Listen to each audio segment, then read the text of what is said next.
I'm Lenny Curry. I'm the mayor of Jacksonville, Florida, and I want the people of my city to be healthy and happy. Nearly 2 years ago, I committed to the people of this city that by the time I left office, you wouldn't recognize downtown Jacksonville. Since Mayor Lenny Curry took office in 2015, data shows more than 1,200 new jobs have been created in Jacksonville. Close to 1,500 of those jobs were projected. This proposed CIP allocates $50 million the first year to phase out septic tanks in Jacksonville neighborhoods that will promise this critical work for decades. Today, he unveiled a $1.4 billion budget. A good portion of the plan, if the City Council approves, will go for new projects such as development along the river, libraries and parks, and drainage improvements. But another part would go to city pay raises. We announced that the well-respected and renowned Dun & Bradstreet firm is moving their headquarters here to Jacksonville. And we've seen more and more announcements from companies like SmartStream, Revelize about expanding and setting up here in Jacksonville. Jacksonville is a very attractive location for businesses, particularly businesses now looking to locate out of the Northeast. The word is getting out. Jacksonville is the place to be for business.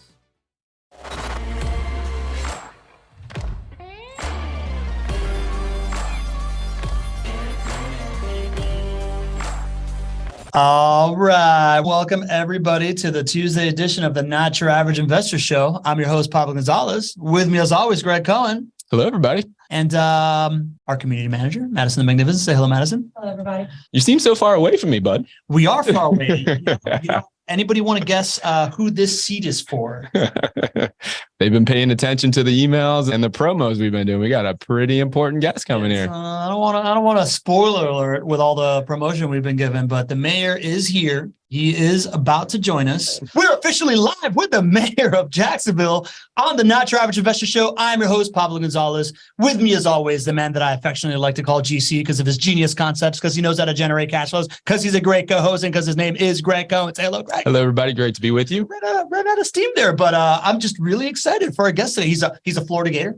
He is an entrepreneur. He is entering his 8th and final year as mayor, where he took over a well-kept secret and has now leaving it as having captained one of the fastest growing cities in America over the last 8 years. No longer a secret. Future supernova city by the ULI. Mayor of Jacksonville, Mayor Lenny Curry. Welcome to the show. Good to be with you. Thank you so much, Mayor. Yeah, and we like to tell our community here that's watching us. We got 51 folks live here with us. Hey guys. Yeah. House. Yeah. And if you're listening on the podcast later or watching on YouTube later, we love that you're here in the audience. But the best thing is to go to NYAIS.com, come join us live. And because we got a little tradition here. It's we like to call it, you know what it is, you see? The roll call, baby. It's the roll call, Mary. You ready for the roll call?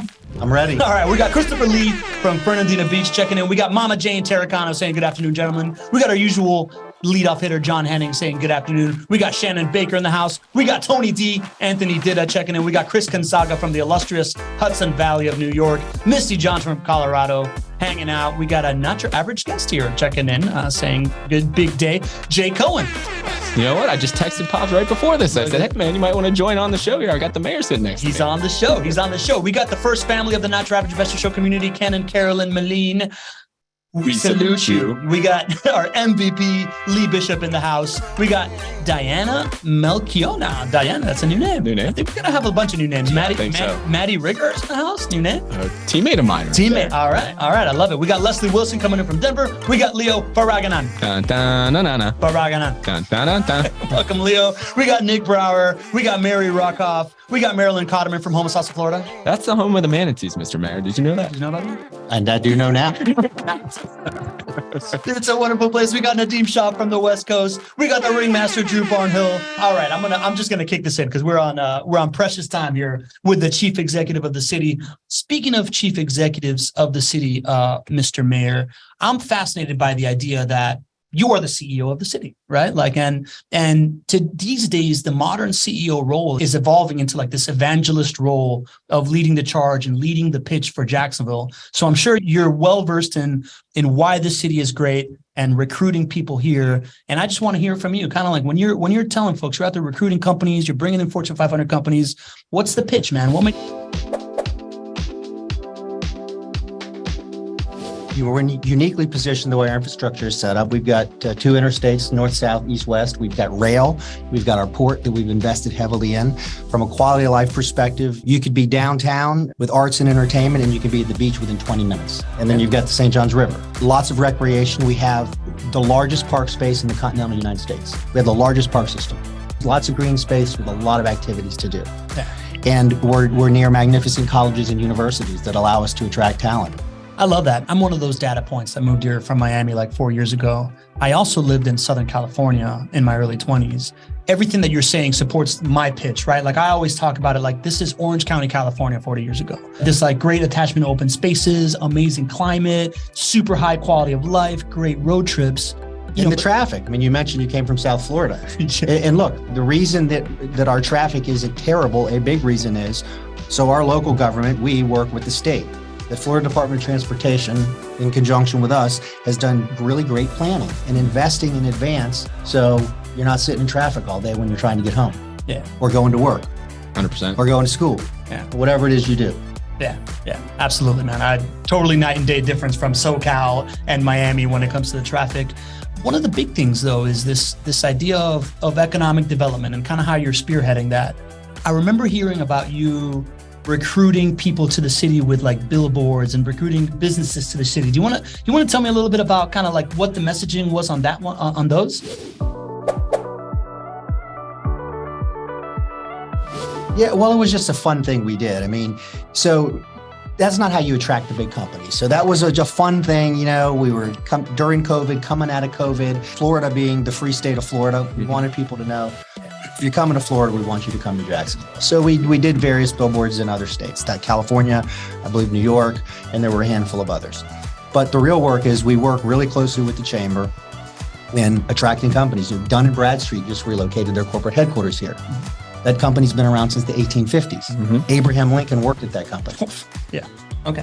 A lot of history. Yeah, right? that's a lot of history. Yeah. Right. Johnson & Johnson's doing a massive capital investment, $100 million right now. We've got tons of fintech companies in this town. PaySafe, I think, just announced bringing 600 jobs. That's right. Is that what it was? And we're working on another fintech company that's very large as well. Yeah, we're quickly establishing ourselves as a fintech hub. Although, and I've been here for the better part of 17 years now, I can't remember anybody ever talking about Jacksonville as a fintech hub more than a few years ago. And all of a sudden you look at the type of companies that we have here and the headquarters that we have here, with FIS just building their corporate headquarters right on the river, spending $165 million. So that was a big one. So FIS needed space. So they were either going to relocate to somewhere else in Jacksonville outside of downtown, or the other possibility, we got news that a governor of another state was recruiting them heavily to leave Jacksonville, to leave Florida. So I got our governor, Ron DeSantis, on the phone. It was a Friday night. I remember when I got the call that they were being heavily recruited. What do we do to get them to stay in Florida, to stay in Jacksonville? And we started working with them. So there were incentives involved in that deal, in them building that corporate headquarters. So we retained them in the state, we retained them in Jacksonville, we retained them downtown, and we have a new beautiful building downtown. It's amazing. We were actually blessed to have Gary Norcross on the show not too long ago, and he talked about that process, and he talked about how influential the relationship with you and with our government here, our city government here, was to make sure that they could stay here, that it made a lot of sense to them for them to stay here. Because he talked about it, he said, we had options, but Jacksonville was the number one option for us. And I'll tell you where the fintech started stuff. So many years ago, before people were even using the word fintech, when Bill Foley relocated FNF from California to Jacksonville. And they're different, all get different companies now, but they were all born from his entrepreneurship at some point. FNF, FIS, Black Knight. And so that fundamentally changed the workforce in Jacksonville and continues to. Right. Little side note, Bill Foley owns the Black Knights. He's the majority owner. He's the owner of the hockey team out in Las Vegas. Oh, all right. Didn't know we that. have that touch. So you'll see people in Jacksonville rooting for the Vegas Knights. There you go. It's because of that connection. Is that, I've heard whispers of a NHL city kind of thing. Does that play into that relationship play in at all? Or is that something that we can talk about? I know that it's not anything for sure, but I know that it's something that there have been some very early conversations with some pretty high ups in NHL. That's cool. I mean, there's nothing immediate. Yeah. But these things take time. You know what I hear, Lenny, a lot on this show when we bring on people that are, right, like one of the content pillars that we have on the show, we talk a lot about investing in real estate and other asset classes, but we bring in leaders, like yourself, like Gary Norcross. And one of the things that really stands out to me is the public-private partnership and how alive and well it is here in Jacksonville. And I was recently listening to your podcast, and it was Mark Lamping talking about how he moved here because everybody here is friendly, right? Like St. Louis, they talk about the Midwest, and everybody's so friendly in the Midwest, but it's not so open to foreign people, and people don't say hi on the streets. Do you think that is the ease of public-private partnership that you seem to see happening here in Jacksonville? Is that just a cultural thing? Is that something that you've worked hard at? Can you tell me a little bit? Well, I'll talk about that in a minute, but let's talk about what you just said, that Mark Lamping said, and I think I may have said this to him on that same podcast. I mean, I remember my wife's not from Jacksonville, and this was many years ago when people actually still went into banks. We didn't have online banking. Yeah.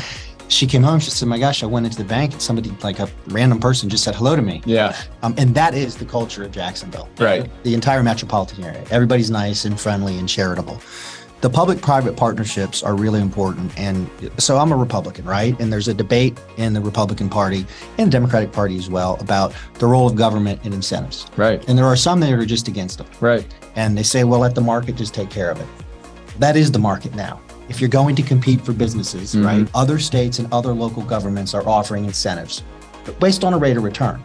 That's the market we live in. So I embrace it. We do it in a way that's good by taxpayers, but we would not have had the large relocations of big companies and talent to Jacksonville without public-private partnerships and the use of incentives. 100%. In fact, we talk a lot about this on the real estate developer side, with our commitment to downtown Jacksonville and the moves that we've made to acquire number of buildings and properties and all that. That's not happening without incentives. What do you think the number one most misunderstood thing is about incentives in terms of the general public? The headlines you get. A media source will write a headline that says X dollar in incentives, and that appears that the city set out and wrote a check. Right. Well, no. What probably happened, as an example, there's a piece of property that's not generating any property tax. A company does something there. Right. And you allow them to take that property tax revenue, and instead of giving it to the city, reinvest it, right? Right, exactly. And so the public, when they see the headline, they think city wrote a check. Right. All we did was take an asset that wasn't generating revenue, allow it to begin generating revenue, and for a period of time, it'd be reinvested. 100%. I can definitely attest to that. That's on the property tax side. And then on any other type of incentive when it comes to renovating a building, we're currently going through that. We haven't completed our renovations, and the city doesn't give us any of those incentives until the renovations are complete, right? Yeah, you have to perform. You have to perform, which is the way it should be. But I agree with you that just the lack of how this is built to benefit the people of the city immediately compared to nothing that was going to happen is just completely misunderstood. And I'm glad that we have the opportunity now to share that more, because cities just languishing and waiting is a big problem. I mean, I've been here for 17 years, and prior to your administration here, right? Everybody talked about unrealized potential. Right. Unrealized potential. Well, unrealized potential is also a part of not doing incentive packages, in my opinion, You have to be very aggressive on this stuff too sometimes, and you bring the right people in at the right time. So when we are attracting a company, they'll come to town with some of their top level employees, and there'll be maybe multiple dinners or lunches. And what's really cool to see is other corporate CEOs in town that have nothing to do with that industry or that business will come to these because they care about our city and they want to attract the other CEOs to come here. When I won my first election in 2015, E&Y was looking at a major expansion, and I had not been sworn in yet, and we were told we were losing it. I was told the city's not going to get it, and I with others started working it, and it happened. Sometimes it's just doing the work, right? We love EY. Yeah, GC's being humble. They just got awarded E&Y Entrepreneur of the Year. Congratulations. Thank you very much. Yeah, you're doing great stuff. Probably because of the relationship we had with the local partners here at E&Y. So we have a lot to thank for you for that. In this theme of as mayor, as CEO, is the CEO is also in charge of allocation of assets, right? And we talk a lot here on the show about turning equities into revenue.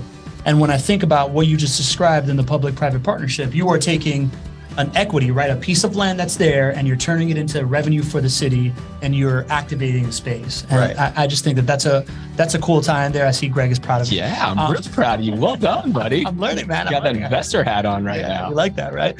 Speaking of other things, right? Allocation of assets.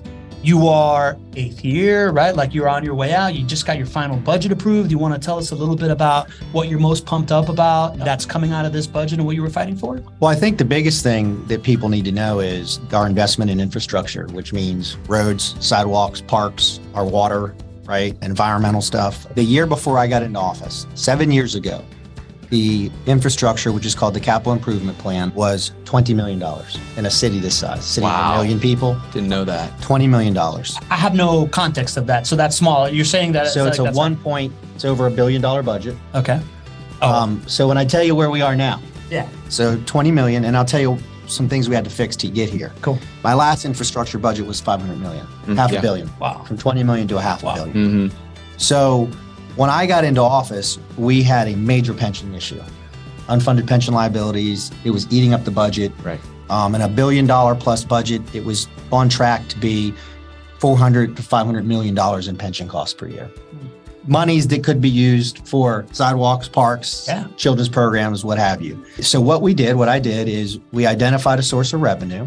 We had to work with the unions, police and fire unions, the employee unions. We had to work through Tallahassee. We had to get this passed by the Florida House, the Florida Senate, signed by the governor. Wow. Then we had to put it on a ballot locally, and that passed. And then we had to negotiate future pension benefits with the labor unions. Anyway, we got it passed within, I think, my first year and a half in office. As a result of that, there's been hundreds of millions of dollars invested in this city versus going to pension costs. And there's a secure source of revenue out there now that pays that pension liability. So policemen and firemen and other city employees are getting what they were promised. So that allowed us over time to be now to a $500 million infrastructure project. I mean, that was a tough thing that you were navigating back in the day when we were Oh, talking yeah. about the pension thing. I remember how difficult that was. And I saw the numbers of what it meant to the city, but I knew that there was a swell of folks that were very, very concerned about that. You navigating that set our city up to be able to have this type of a budget. And when I think specifically about how that's helped a business like JWB, I think about the infrastructure you're bringing right now to the cities, to the neighborhoods that we invest in. And that gives us an opportunity to do more in that neighborhood, right? I think about the capital improvement plan, and I did a little bit of the research on some of the numbers, like the significant amount of dollars that are going to downtown's revitalization. Right. None of that is possible without you standing up and making that happen. And that was in your first year. That's right. If we didn't solve that pension issue the first year, Jacksonville would be so far behind. 100%. We'd be stagnant. None of the stuff that's happening would be happening downtown. You guys wouldn't have invested in downtown. There wouldn't have been a reason to. Yeah. We couldn't have done it without any type of funding, incentives, things of that nature.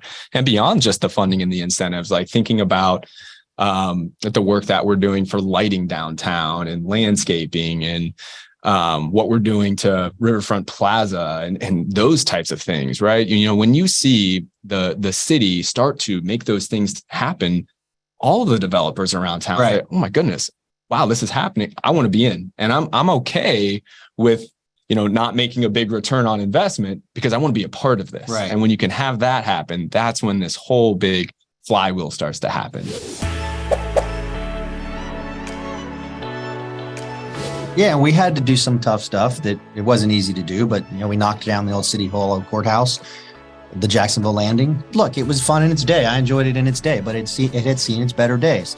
Those properties now are poised for something special. Yeah. Something deserving of being on our riverfront, right? I was just there this past weekend with my family. Went down, we hung out at Riverfront Plaza. My sister lives in Australia, and I wanted to show her downtown Jacksonville. And I wouldn't have taken her to the landing if the landing was there. But I took her to what is Riverfront Plaza right now, which is a huge green space. And we watched the fireworks, and there were food trucks there, and we looked at the city skyline. And that is a major force for a downtown to take advantage of those natural assets. Just couldn't have done that with what we had in the past. I think we've gone in 7 years from about $500 million in active projects downtown to around $2 billion.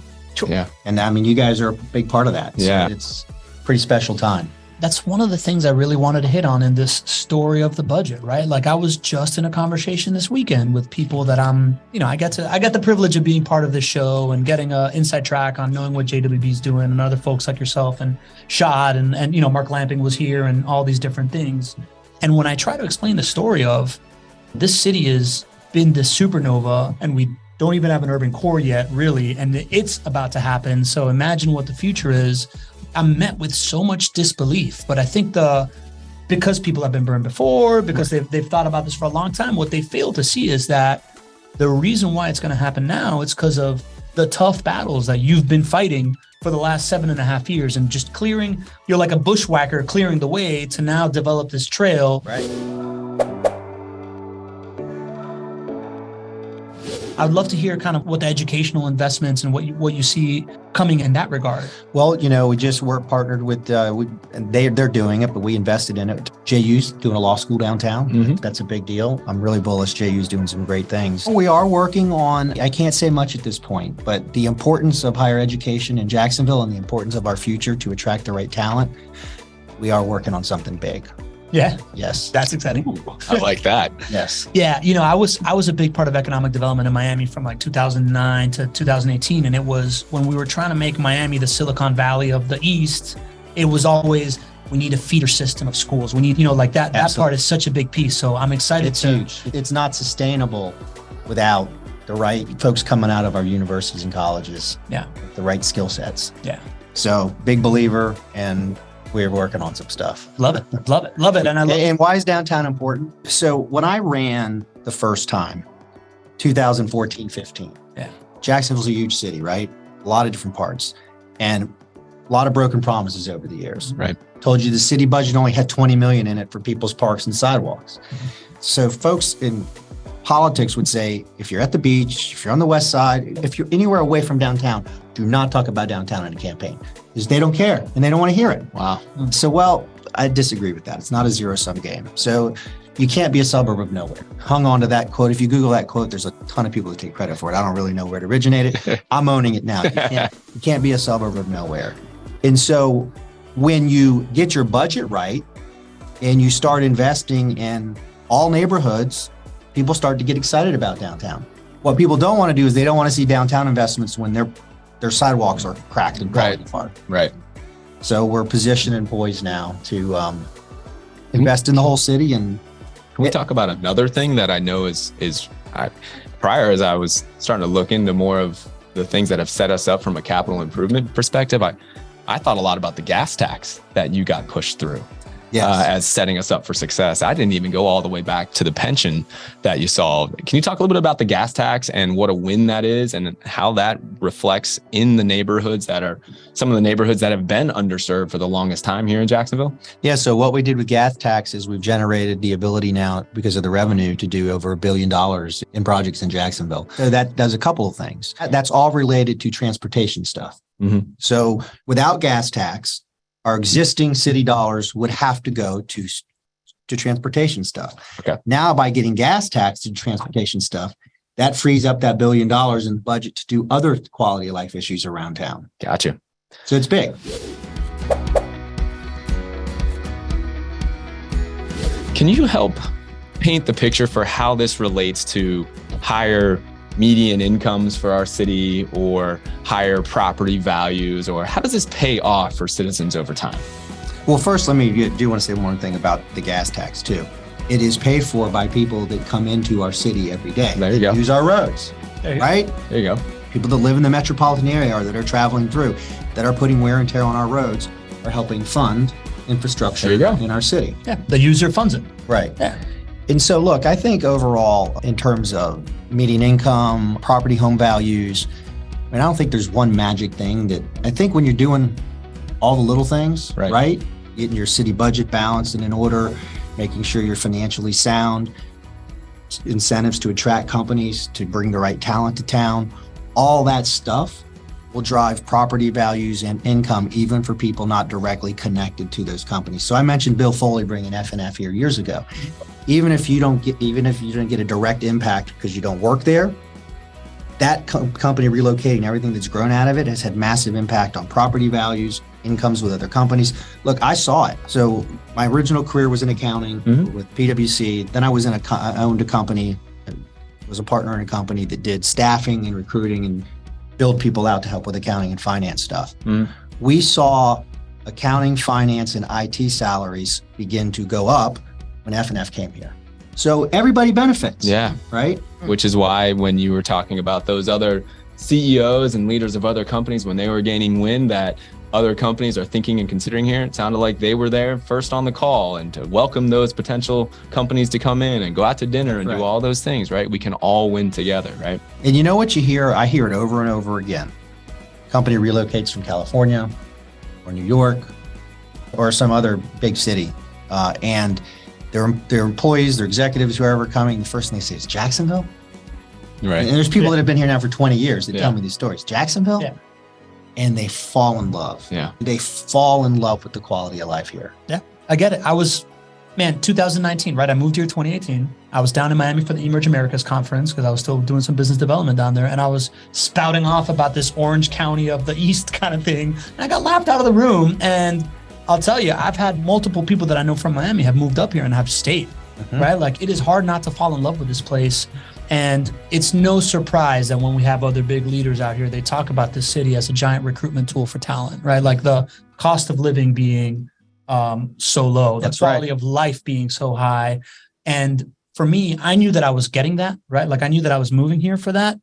What I thought I would pay a tax on was economic opportunity and value of my network. And I tell people all the time, I tell them this story and I'm like, and it's totally over delivered in both ways, right? My wife, I'm an entrepreneur, but my wife's a W-2 employee. She makes twice what she made in Miami here. There you go. Like twice. Right. As an architect, right? And so I think it's phenomenal. I would love to hear from your perspective, 8 years ago to today, the job numbers and the average income numbers and how they've risen. How do you experience that as mayor? I mean, I don't have the stats off the top of my head, but it's night and day. I mean, it's been significant. If we continue to grow at the population growth I looked at a few months ago that we're at now, we will double our population in the next 10 years. Wow. Good thing we got that infrastructure bill coming. Right. Yeah, exactly. Right. So, but I mean, there's been numerous relocations in the last 8 years of big companies, employees coming to town. Housing values have been going up. Everything's just hot right now. It is. It's really hot.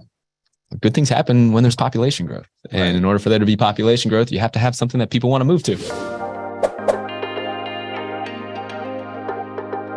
There are some people that do not want Jacksonville to change. Correct. Yeah. And that's okay. That's an opinion. I'm not okay with that, and I disagree with that. Right. Because if you're not changing and if you're not growing, right? Back to your point of like, you gotta play the market the way that the market is, right? Like if other cities are doing public-private partnerships, that's part of the market. That's part of the economy. You know, a city needs to evolve and needs to change in order to continue to like add the quality of life and the things that it's going to do. If not, you're going to stay stagnant. Think of a city as a sample example. Think of a city like a neighborhood. So you see a neighborhood that maybe 20 years ago was a thriving neighborhood. And then at some point it's not. Right. And that is for a number of reasons. They didn't grow. They didn't have, new families coming in. Well, the same thing can happen to a city. Right. If you just accept, this is my way of life and I love it this way and I don't want anything to change, that's not good for a city. Makes sense. I mean, I know with your business background, you look at metrics and, define success with metrics. I mean, I think that's the easiest, metric to look at if a city is doing something good, if they are attracting, if they are growing. I looked at some of the population growth stats a few years ago prior to the pandemic, because I think that's really telling. I mean, we were the 5th fastest growing MSA from 2017 to 2019. And that was before the pandemic. Yeah, we know those numbers. At one point, there was a neighborhood in town that we had the fastest growing millennials moving into a part of Jacksonville. Yeah. So we just got to keep it going. And I'll tell you, so this economy is so confusing right now, right? I mean, it is. We've been talking a lot about that. And people that have been through numerous cycles will tell you, I mean, it's really hard to tell where this is headed. And when we hit the last housing crisis in 2008, cities all over the country were devastated because their city budgets were wrecked as well. Yeah. I don't know if darker days are coming economically, nationally, and locally, but the city is positioned to weather it. So we've paid down $500 million in debt since I've been mayor. Wow. I didn't know that. Yes. Every year when my team's preparing the budget, one of my things is we got to pay down debt. So over $500 million in debt we've paid down. We've increased our reserves every year. Pension obligations have been dealt with. So we have the gas tax. Yeah. The schools, Duval County Public Schools passed the tax for their buildings. So if we hit serious economic times in Jacksonville, the city is positioned to weather it in a very strong way. I feel good about it. That's incredible. I was going to ask you, what do you hope your legacy is going forward? Do you think your legacy may be tied into that and just to how solid of a foundation you've left the city? I think so, but it's not sexy stuff. I was going to say, I didn't see any headlines written about how much debt you've paid out in the city budget.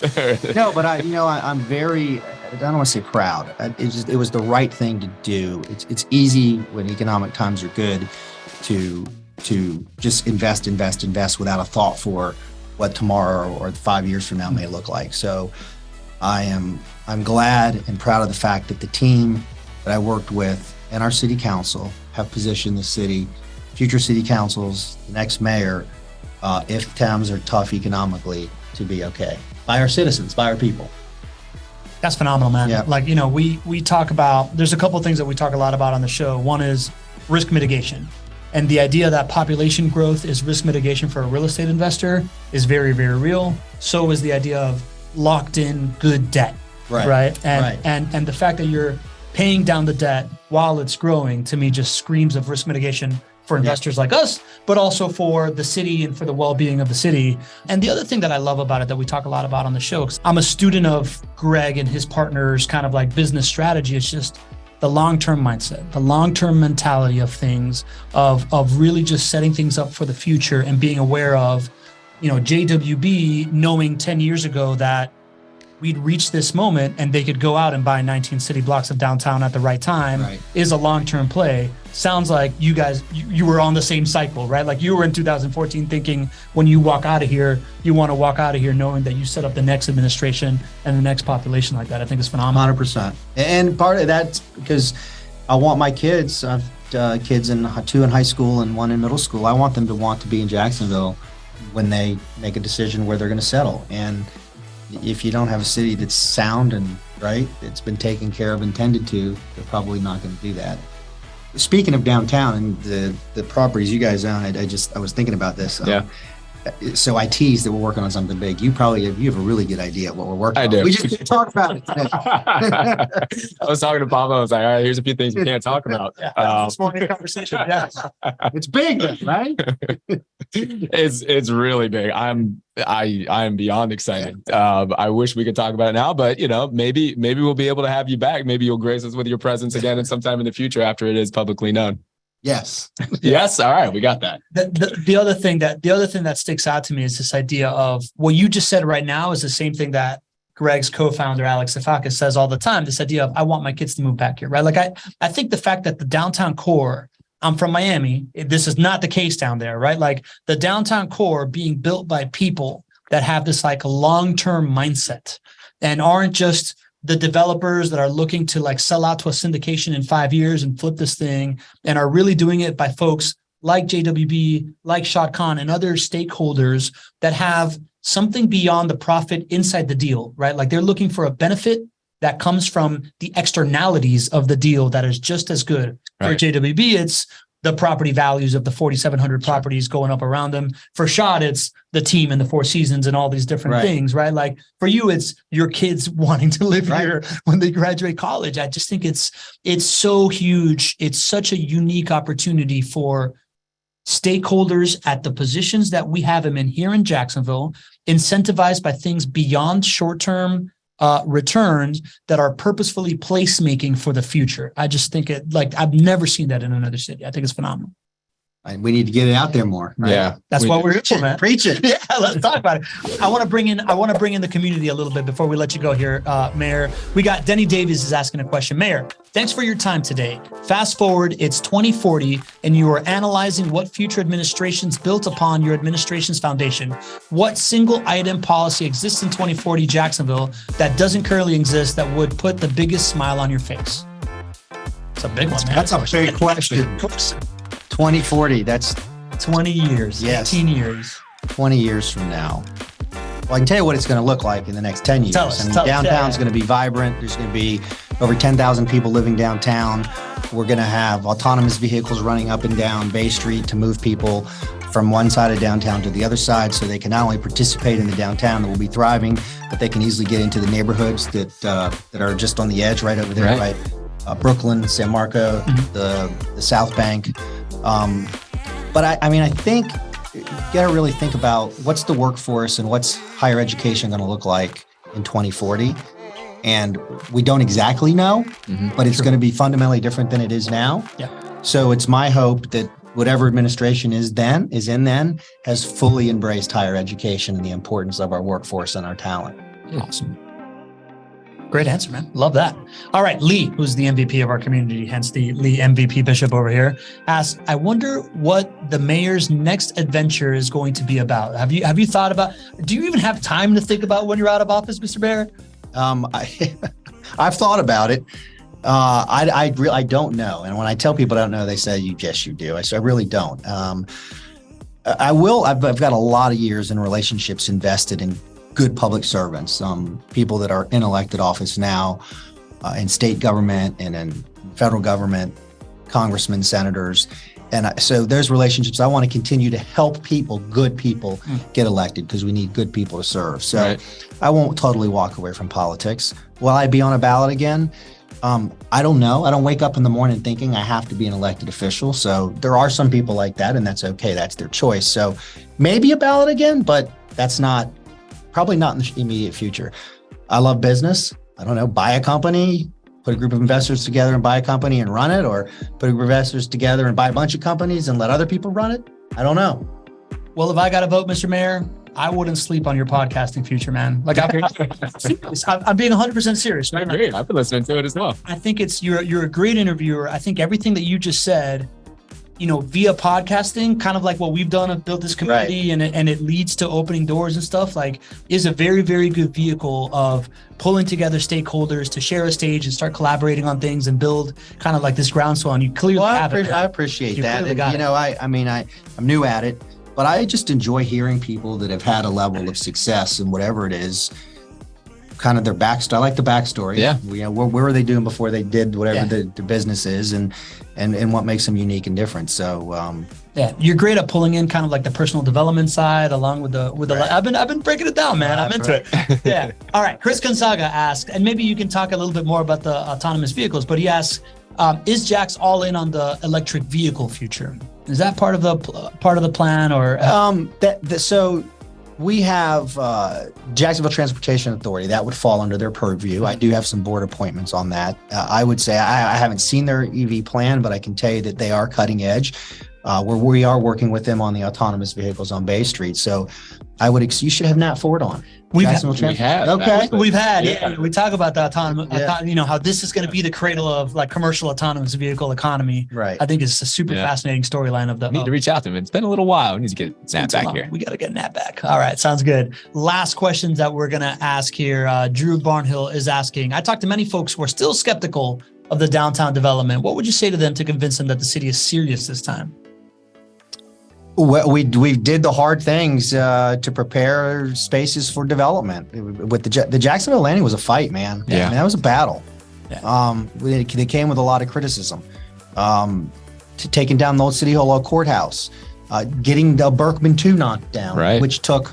I mean, my first year, I thought I'd be able to do that in 1 year. Yeah. That took almost 7 years because of all kind of reasons. But we got it down.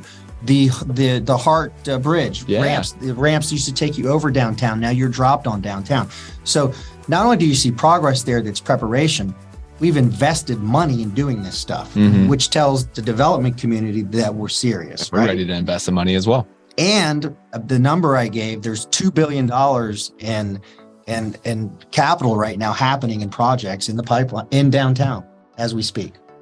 And I think the numbers really speak volumes here. That $2 billion, that's not just like projected funding, right? Sometimes you can throw large numbers out there. I think the number of like projects that have been offered up is something closer to $5 billion. I mean, you're being real about the projects that are actually in the ground, like cranes are moving, things of that nature. I would encourage people that say, get in a car, go, if you haven't been downtown in a while, and not just on Bay, not just the Main Street, Laura Street, and Bay Street. I mean, definitely do that, but drive all around downtown and see all the work that's happening. Yeah. So there's a lot of it happening. You just look at the numbers. That number was, under 500 million before. Right. And that was just a few years ago or whenever that was, right? It wasn't that long ago. I mean, you look at the number of people that live downtown now. We've talked a lot about, 10,000 people being downtown is the goal for us to get to first for a thriving downtown. And I remember when that number wasn't budging close more than maybe 3,000 or 3,500. It was just kind of stuck there forever and ever. And now the latest report, 7,500 people are living downtown. Yep. We're getting close to that tipping point, which is 10,000. And, maybe we coin a new district here. So when I think of Brooklyn and all the neighborhoods that leads into, and then I think of the South Bank and San Marco, I think of downtown, it's like a horseshoe. So maybe that's the horseshoe district. There we go. No, I'm in. Hey, we got it right here on the Not Your Average Investor Show. Y'all just went straight into what Howard Scarrett had asked about that 10,000 number. So really good job making it easy for me out here. Mayor, as we let you go, I've talked about your podcast a little bit, but I think it's always good to listeners of podcasts tend to gravitate to other podcasts. So tell us a little bit about the podcast and what you're doing, what it's called. It's the Mic Drop Moment. Yeah, it's called Mic Drop with MLC. And we've had local folks on. Mark Lamping's been on. Tony Bastelli's been on. Yeah. McCarthy was just on with the founder of GoRuck. And so each one is different. I try to listen and just kind of pull out. I always try to get the backstory. Yeah. Where'd you grow up? Do you want to talk about high school? Do you talk about college? How'd you get here? Try to get a little personal. And if somebody says something interesting, I try not to let it go. I try to see if I can get them to go a little deeper. Yeah, you're good. And then appreciate that. And then at the end, I ask them what's their mic drop moment. And, I'm glad you brought that up because that's what I was trying to get to. Mayor. Yep. What's your mic drop moment? I don't have one. I got a lot of road in front of me. Got a lot of road in front of me. Yeah. I mean, obviously, look, the people that mean the world to me, my wife, Molly, and my kids. I mean, that is the absolute most important thing in the world to me. So that is the birth of all of my children and marrying my wife has absolutely fundamentally changed my life in ways I never imagined. But I got a lot of road in front of me. I got a lot to do. Not resting on any success at this point. I bet. Well, we'll keep asking. Maybe on again. We'll keep you coming back, and then we'll keep asking about that mic drop. I mean, you can keep us updated on that. Thank you. Enjoyed it. Yeah, Mayor, listen, this is Greg and I were just talking about the journey of the show and kind of how we started and where we are. And to us, this is kind of a mic drop moment to get to have you here before you right off in the sunset next year and get to celebrate your accomplishments. I just want to, as a transplant that came here and has been the beneficiary of all the hard work you did when I wasn't here, I want to thank you. It's been really great getting to know you and what you've done for the city. Thanks. Yeah, and I just want to say a big thank you as well. When I'm not from Jacksonville, so I got here 17 years ago and had this crazy idea to build a business. And I didn't realize at that time how important our city leaders would be for helping JWB reach our potential. And I think about the folks that are listening here, right? Our clients have purchased about 3,000 properties since we started, and they all own properties in neighborhoods that are right in these neighborhoods that are affected by the decisions that you're making. And so the level of success that the folks have had here who are listening is just incredible. So I just want to say a big thank you. I don't know if you know the impact that you've had on me personally and the folks here who are listening, but it's real. And I appreciate it. It's really, really impactful. So thank you so much, Mr. Mayor. And thanks to everybody for listening. Yeah, to our 58 community members that have been here, you've been here. We never take for granted that it's middle of a work day. You take an hour to spend with us, and you really make this show happen, Mayor. You're getting rave reviews here in the chat. I don't want to keep you too long, but just a lot of love happening. So they're really, really into it. And just remember, if you want to, develop a great neighborhood, develop a great city, you can't think like an average investor. See you next week. See you, everybody.